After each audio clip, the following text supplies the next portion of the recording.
The Radiation Belt Storm Probes mission will see NASA send a pair of identical spacecraft to soar through the invisible bands of radiation that surround the Earth to find out more about their behavior. Before the probes could make that big leap into orbit, though, they had to make a less demanding but equally important jaunt to Florida. There they were assembled and connected to the rocket that will loft them into orbit.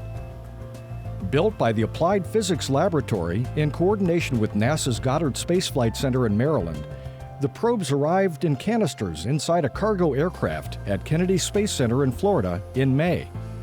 They were taken to Astrotech, where they could be processed inside a clean room for launch. Technicians bolted solar panels and accompanying instrument booms to the bodies of both probes during their work.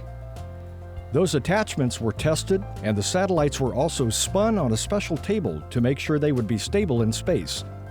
Satisfied with the testing, technicians next stacked the dual spacecraft and placed a payload fairing around the pair. During the early part of launch, the fairing protects the spacecraft from aerodynamic heating and other stresses. While the two spacecraft moved through processing, technicians with United Launch Alliance readied an Atlas V to deliver the two RBSP satellites into space. The Centaur upper stage arrived first, coming to Cape Canaveral in May aboard the Delta Mariner ship and being taken to a processing hangar for launch preparations. The Atlas V first stage with its RD-180 engines attached came next, arriving at Port Canaveral in June and heading to a hangar for processing.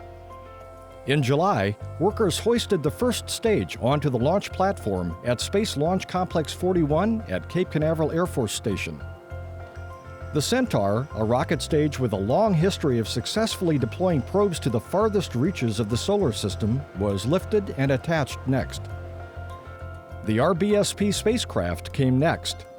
Still tucked inside their payload fairing, a convoy rolled the probes through Kennedy and to the launch pad. As the sun rose, workers lifted the fairing onto the top of the rocket. Technicians locked the fairing into place, setting the stage for launch. The two RBSP spacecraft will remain inside the protective nose cone until they pass into the upper reaches of the atmosphere. As they achieve orbit, the top RBSP spacecraft will separate from its twin. The second probe will fly on its own a few minutes later. When the mission is complete, researchers hope to have a detailed study of the radiation belts surrounding this planet.